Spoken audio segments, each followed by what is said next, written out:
এখানে আমার আম্মা আছে তাই দেখা করতে আসছে। আসসালামু আলাইকুম আপা। ওয়ালাইকুম সালাম। ভালো আছেন? আলহামদুলিল্লাহ, এখনো পর্যন্ত ভালো আছি। আপনার নাম কি? আমার নাম শিমু। শিমু। জি, কোন দেশে থেকে আসছেন আপনি? আমি ইতালি থেকে আসছি। ইতালি থেকে আসছেন। কত বছর পর আসলেন আপনি? 2.5 বছর পরে। 2.5 বছর পরে।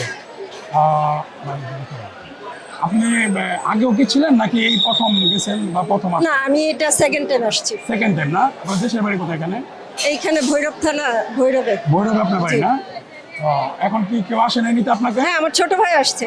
আসছে ও না? গাড়ি আনতে গেছে, আমার ছোট ভাই আসছে, ও, ওর জন্য আচ্ছা, অপেক্ষা করতেছে। বাসায় কথা হয়েছে না? হ্যাঁ। ভিতরে কি কোনো ধরনের কোনো ঝামেলা না না না না না, কোনো ধরনের ঝামেলা টামেলা হয়নি। কতদিন থাকবেন আপনি বাংলাদেশে? আসছি তো দেখা যাক, আসছি। রিটার্ন টিকিট 3 মাসের করা আছে আর ও কি। আচ্ছা আচ্ছা, 3 মাস 3 মাস থাকবো। আচ্ছা।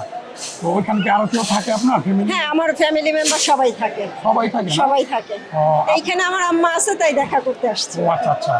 আপনার ছেলে মেয়ে বা সবাই husband থাকে। সবাই এখানে না? তো 3 মাস থাকার পর ইনশাআল্লাহ আবার ব্যাক করবেন, আল্লাহ বাঁচায় রাখলে। ইনশাআল্লাহ।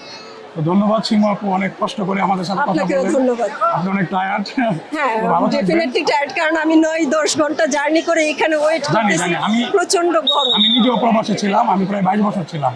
ও আচ্ছা আমি আচ্ছা। ছিলাম, হ্যাঁ। তো আমি জানি প্রবাসীরা অনেক কিছুই মানে ত্যাগ স্বীকার করে, যেমন আপনি 10 ঘন্টা বিমানে থাকার পর আপনি এখানে আসেন, তাই না? তো থ্যাংক ইউ শিমু আপু, শিমু না, থ্যাংক ইউ সো মাচ আমাদের সাথে থাকার জন্য। আর আমাদের হচ্ছে প্রবাসী টিভি, আমরা প্রবাসীদেরকে নিয়ে কাজ করি। আমরা কোনো আছে না যে কোনো টাকা পয়সা বা এরকম কিছু নেই না, আমরা প্রবাসীদের সুখে দুঃখে পাশে থাকার চেষ্টা করি।